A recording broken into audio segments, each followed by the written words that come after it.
அறிவார்ந்த மாணவ செல்வங்களே, உங்கள் அனைவருக்கும் என்னுடைய இனிய வணக்கம். இந்த காணொளியில் நம்ம பாடம் 14 திறந்த மூல கருத்துருக்களை பற்றி பார்க்க இருக்கிறோம். திறந்த மூல கருத்துருக்கள் இந்த பாடத்தில் நாம் எந்தெந்த விஷயங்கள் எல்லாம் நம்ம கற்றுக்க போகிறோம் அப்படின்னு பார்த்தீங்கன்னா, திறந்த மூல மென்பொருளின் தேவை பற்றி அறிந்து கொள்ள போகிறோம். NS2 மென்பொருளை பற்றி தெரிந்து கொள்ள போகிறோம். OpenNMS மற்றும் அதன் உருவாக்க குழு பற்றி தெரிந்து கொள்ள போகிறோம். திறந்த மூல வன்பொருட்களை பற்றி தெரிந்து கொள்ள இருக்கிறோம். அறிமுகம். தொடக்க கால கணிப்பொறி வன்பொருட்களுடன் இலவசமாக மென்பொருள் மற்றும் தொகுப்பான்கள் வழங்கப்பட்டன. பயனர்கள் புரிந்து கொள்ளக்கூடிய இந்த மென்பொருள் குறிமுறையை பயனர் தங்களது தேவைக்கேற்ப மாற்றவும், புதிய குறியீட்டை சேர்க்கவும் மற்றும் பிழைகளை கண்டறியவும் முடியும். அதாவது ஆரம்ப காலகட்டத்தில்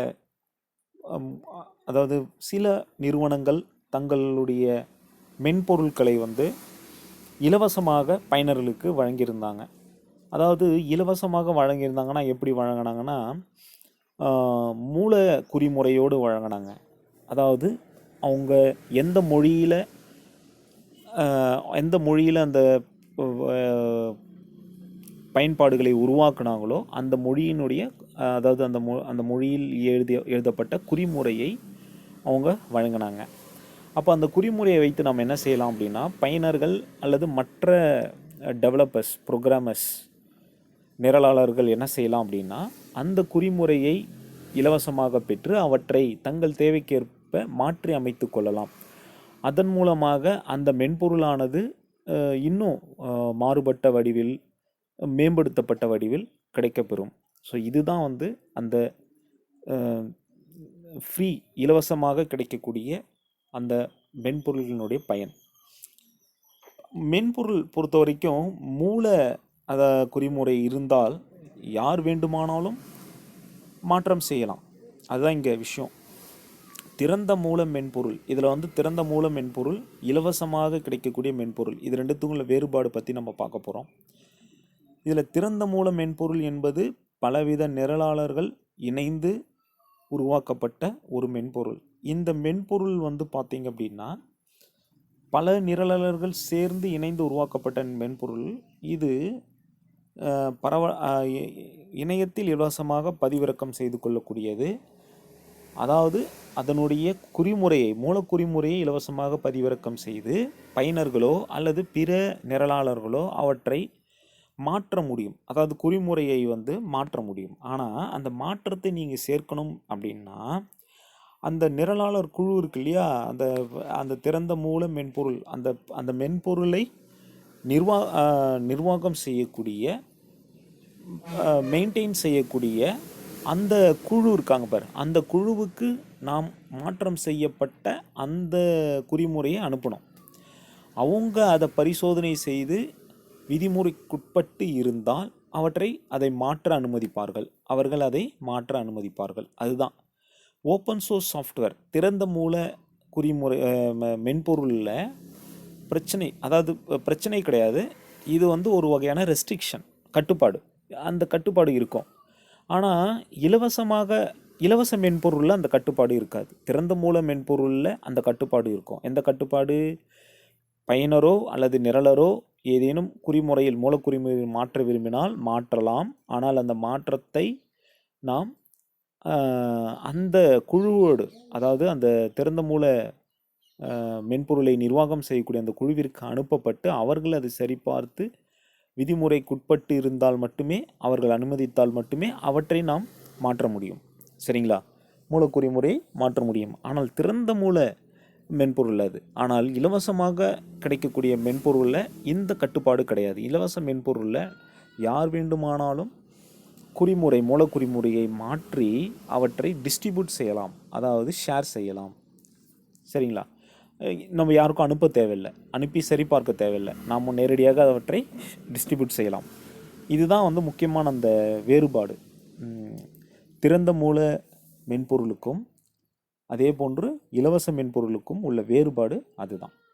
இரண்டுமே ஒன்று போல இருந்தாலும் கூட சிறிய வேறுபாடுகள் இருக்கின்றன. திறந்த மூல மென்பொருள் ஏன் அழைக்கப்படுகிறதுனா விஷயம் அதுதான். என்னன்னா, திறந்த மூல மென்பொருள் அதாவது மென்பொருளினுடைய மூலக்குறிமுறையை பயனரோ அல்லது பிற நிரலர்களோ இலவசமாக அதை பதிவிறக்கம் செய்து அவற்றை பயன்படுத்தி கொள்ளலாம். அதில் மாற்றம் செய்யலாம். மாற்றம் செய்து புதிய மென்பொருளாக கூட அவர்கள் உருவாக்கி கொள்ளலாம்.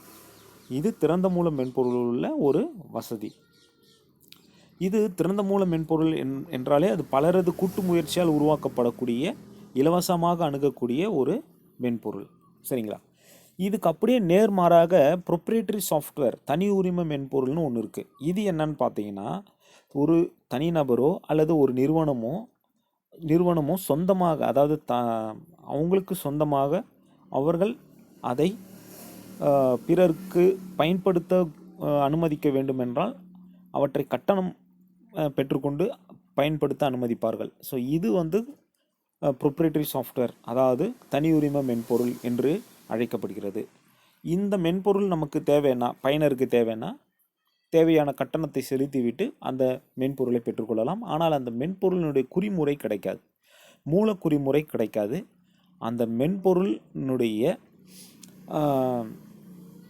அதாவது அந்த மென்பொருளினுடைய கம்பைல்டு கோடு தான் நம்மளுக்கு கிடைக்கும். சரிங்களா? மொழிபெயர்க்கப்பட்ட குறிமுறை தான் நம்மளுக்கு வந்து கிடைக்கும். ஸோ அதை வைத்து நம்மால் ஒன்றும் செய்ய முடியாது. திறந்த மூல வலையமைப்பு மென்பொருள்களின் தேவை, அதாவது அதுக்கு முன்னாடி இந்த தனி உரிமை மென்பொருளினுடைய அதனுடைய அட்வான்டேஜ் என்னென்னு பார்க்கலாம். தனி உரிமை மென்பொருள் வந்து பார்த்திங்கன்னா சப்போர்ட், அதாவது உதவி, பயிற்சி, பாதுகாப்பு மற்றும் நிலைப்புறுதி போன்ற நன்மைகளை பயனருக்கு கொடுக்கின்றன. ஸோ தனி உரிமத்தில் உள்ள நன்மைகள் என்னன்னு அதான் சப்போர்ட், நம்மளுக்கு எப்போ வேணாலும் எந்த உதவியும் நம்ம பெற்றுக்கொள்ளலாம். அதே நேரத்தில் பயிற்சி, அதன் மூலமாக நம்ம அந்த மென்பொருளை பயன்படுத்துவதற்கான பயிற்சி கிடைக்கும். அந்த மென்பொருளை பாதுகாப்பான முறையில் பயன்படுத்தி கொள்ளலாம். நிலைப்புறுதி இருக்கும். சரிங்களா? இதுதான் வந்து இதனுடைய நன்மைகள், தனி உரிமத்தினுடைய நன்மைகள். இது எல்லாம் திறந்த மூல மென்பொருளையோ அல்லது இலவச மென்பொருளையோ கிடைக்காது. சரிங்களா? திறந்த மூல வலையமைப்பு மென்பொருளின் தேவை. திறந்த மூல மென்பொருளினுடைய தேவை என்ன அப்படின்னு பார்த்தீங்கன்னா, வலையமைப்பில் ஏற்படும் சிக்கல்களை, அதாவது வலையமைப்பு, கடந்த பாடங்களை நம்ம வலையமைப்பு பற்றி பார்த்தோம் இல்லையா? அந்த வலையமைப்பு என்பது மிகப்பெரியது இல்லையா? ஏன்னா பல வகையான கணிப்பொறிகள் இணைக்கப்பட்டு அதனால் உருவாக்கப்பட்டு தான் வலையமைப்பு. கணிப்பொறிகள் மட்டும் இல்லாமல் பிற சாதனங்களும் இருக்கும். ஸோ இந்த வலையமைப்பில் எங்கே என்ன பிரச்சனை வருவது என்பது கண்டுபிடிப்பது மிக மிக கடினம். ஸோ அதற்காக நமக்கு வந்து திறந்த மூல ஒரு வலையமைப்பு மென்பொருள் இருந்தால் மிக மிக